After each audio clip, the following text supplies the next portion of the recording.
bienvenue. Alors, Richard, je l'ai invité. Merci beaucoup, Chris.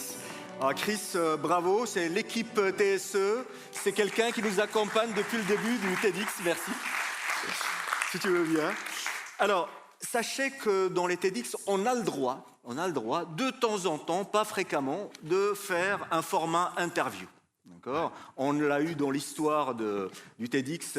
Je vois là-bas Alain Couchot qui était avec nous il y a quelques années dans l'organisation et qui avait interviewé Laurent Gounel.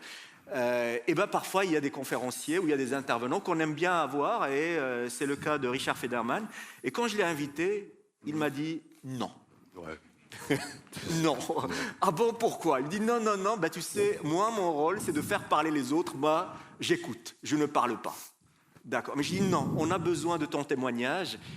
Et finalement, il a accepté dans le cadre d'une interview. Ça va ? Ça va, et toi ? Très bien. Alors, okay. Sachez-le, il était très stressé tout à l'heure, ouais. y compris moi. Hein, bon. Mais tout va bien.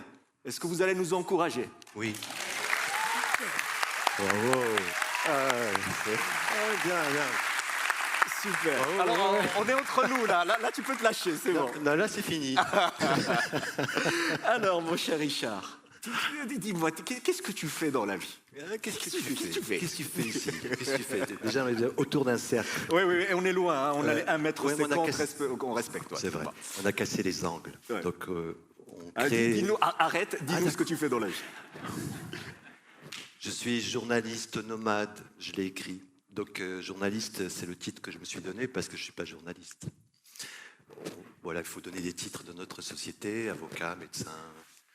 Et moi, j'ai trouvé le titre de journaliste parce que j'avais envie de je me pose des questions depuis toujours, et au lieu de tourner autour de moi, de ma tête, de me prendre la tête, je me suis décidé d'aller voir le monde et d'aller voir des célébrités. Et je me suis dit, journaliste, c'est un laissez-passer. Donc, je suis passé. Et nomade, ça c'est moi. Ça c'est mon état d'esprit. Ouais. Parce que j'aime le voyage, et j'avais écrit cette phrase, cet adage, il y a une dizaine d'années en allant en Russie. Le voyage est ma maison et le nomadisme ma terre. Waouh, c'est beau. Ouais.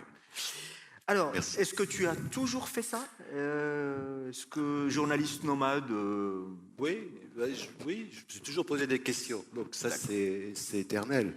Et je continuerai encore, parce que la relation humaine m'intéresse. Et j'ai toujours fait ça, mais c'est dans mon ADN. Pour être honnête, mon père était apatride. Et il avait un passeport britannique, il était citoyen marocain avant d'avoir la nationalité française à l'âge de 30 ans. Donc il était sans terre. Et mon grand-père avait 5 nationalités. Il est né sous l'Empire ottoman. Ensuite, il a été sous l'Empire britannique. Marocain, français. Et il est mort en étant israélien.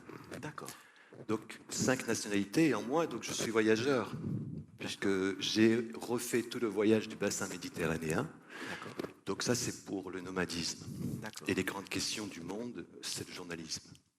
Et étant gamin, j'avais déjà des jouets, des magnétophones à bande. Donc c'était mon jouet, j'étais quelqu'un de solitaire, parce que je me posais des questions déjà très tôt. Et donc j'enregistrais les sons de la vie, les repas de famille, les oiseaux, les portes qui claquent. La vie était dans la reproduction sonore. J'amplifiais le son, en fait. Donc quand j'amplifie le son, puisque je suis sensible des oreilles, j'entends les choses plus hautes, avec plus d'intensité. Donc je suis très sensible aux voix.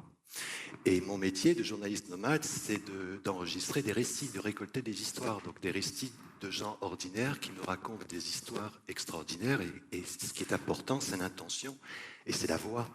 C'est pas le récit en lui-même qui est important, c'est la voix, c'est la présence, c'est le rythme, c'est la prose. Donc c'est déjà une musicalité. Alors des fois, toutes les voix sont des voix extraordinaires, mais des fois, je vais être honnête avec vous, je tombe sur des voix de garage. Donc c'est normal, on réussit pas à tous les coups.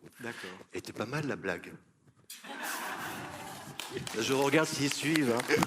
Bravo. Parce que peut-être qu'ils digèrent. Alors, Honnêtement, ce qu'il est en train de faire, ou ce qu'il fait, c'est un TEDx, c'est une livraison d'un TEDx, parce qu'il se déplace chez les gens, il va les interviewer pour qu'ils puissent partager avec toi, et à travers toi, avec le monde, leur histoire extraordinaire. Et tu les transformes, des gens ordinaires ayant un récit extraordinaire. Déjà, les faire parler, c'est difficile. J'ai face à moi des inconnus, donc j'ai une méthode. J'ai trouvé une méthode pour les faire parler en un mot. D'accord. Et on dit souvent le silence parle. D'accord. Donc le silence est un langage. D'accord. Donc comme je suis un ancien timide, enfin je le suis encore, donc je ne parle pas beaucoup. Donc ça aide l'autre à se dévoiler puisque je ne le juge pas, je l'écoute. Donc je travaille mon écoute. Excellent. C'est juste ta présence qui l'invite à... En fait, compte, oui. Ouais. Excellent. La présence. En fait. Alors, je dirais, ta vie, t'avais une vie normale, je dirais, avant, quoi. Et il y a eu ce fameux crack, cette crise de remise en question, alors que tu as tout fait bien, tu as respecté la loi, ainsi de suite. Alors, on va voir son histoire en vidéo, parce que il y a une petite vidéo sympathique qui raconte son histoire. Mais est-ce que ce nouveau métier que tu commences à avoir, ce journaliste nomade, en étant présent, en étant à l'écoute des autres et en les diffusant sur les antennes partout en France, est-ce que ça t'aide, toi? Est-ce que c'est ta thérapie à toi? Comment ça t'aide à te reconstruire et aller de l'avant dans ta vie? Déjà, ça me reconstruit parce que je fais ce métier pour moi-même. D'accord. C'est évident. Moi, je fais de la radio parce que je suis un timide, donc je me cache derrière un micro et tous les animateurs de radio sont des grands timides. Et aussi, et c'est leur défaut, c'était mon défaut, c'est ce que je travaille aujourd'hui. Un journaliste, il n'écoute pas l'autre. En fait, quand il s'écoute parler, Ouais.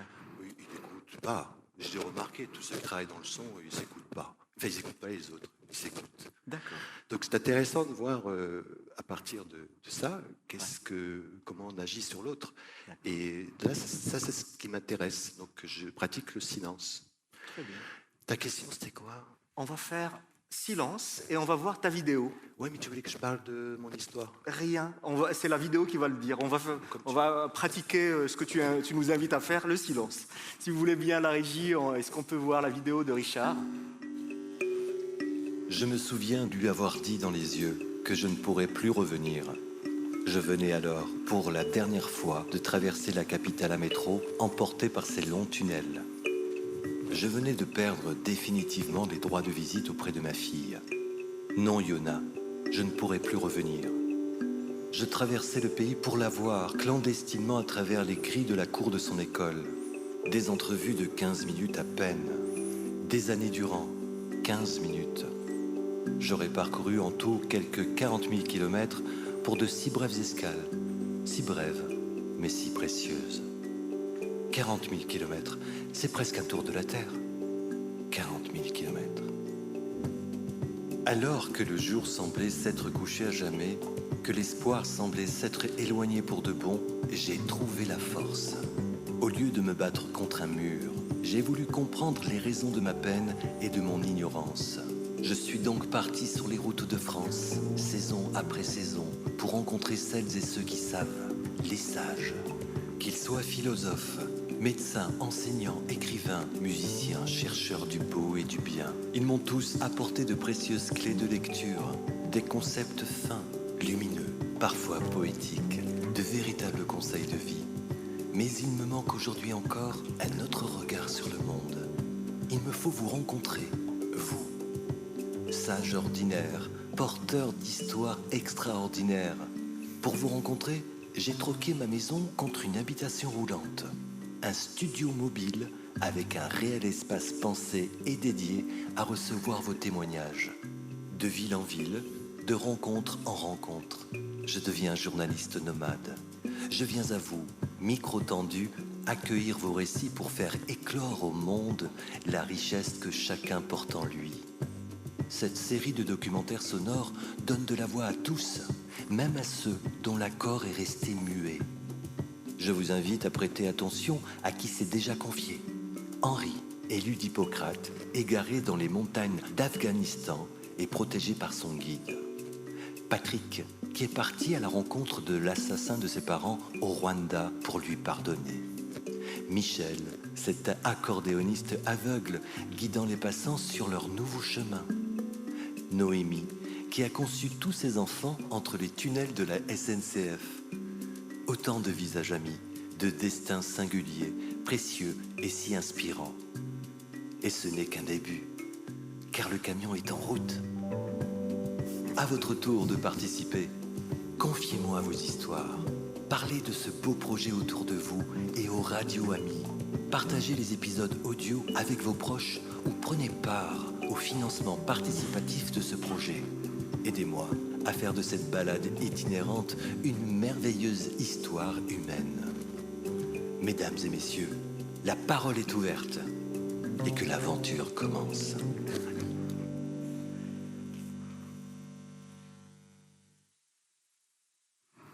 Parfait. Alors, il m'a dit attends un peu. Ça, je le dis à mon fils qui prend des cours ici de musique. Je lui dis est-ce que tu as joué la dernière note cachée? Il me dit comment ça, la dernière note cachée? Il n'y a pas de note cachée. Je dis non, si. La dernière note cachée, c'est le silence. Il y a une note cachée à la fin, c'est le silence. Parce qu'on dit que le silence de Mozart, c'est du Mozart aussi. Merci pour cette vidéo. Merci Mozart. pour ce partage. Avec plaisir.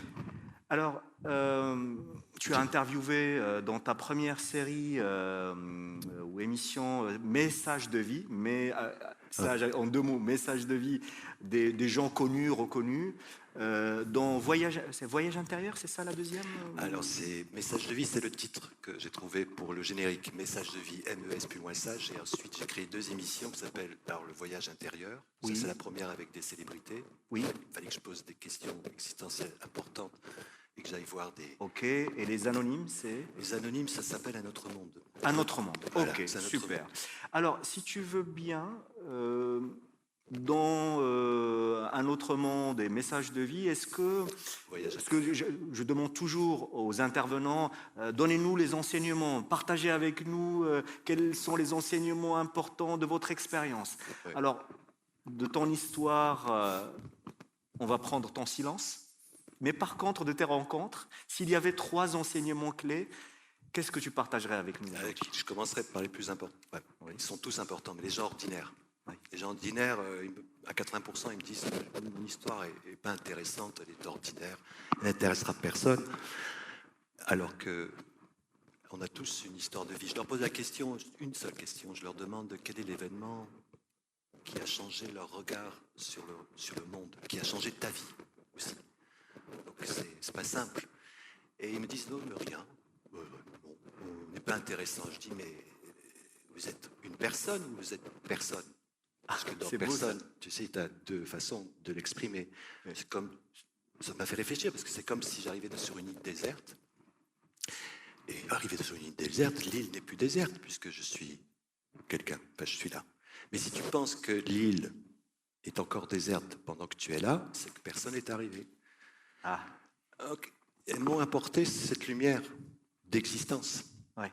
Donc, je vis bien avec moi-même. Enfin, j'apprends à vivre bien avec moi-même pour pouvoir être bien avec les autres. Et ça, c'est le premier enseignement Oui. ou non? Ça, c'est cadeau. Ah non, ça c'est pas une blague.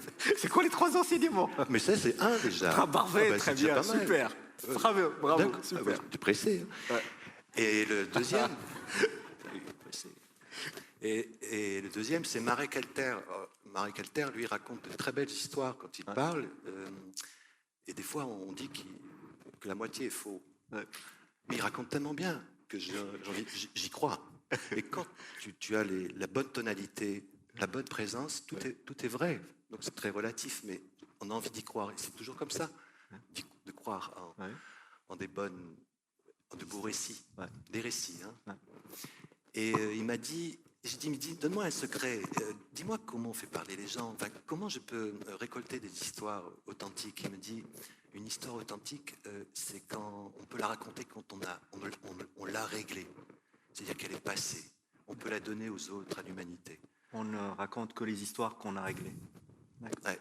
C'est pour ça que quand les gens me disent je n'ai rien à raconter, c'est peut-être parce qu'ils n'ont pas réglé le présent, le passé, pour vivre leur histoire et avancer, puisque on est relié au passé, au présent et au devenir.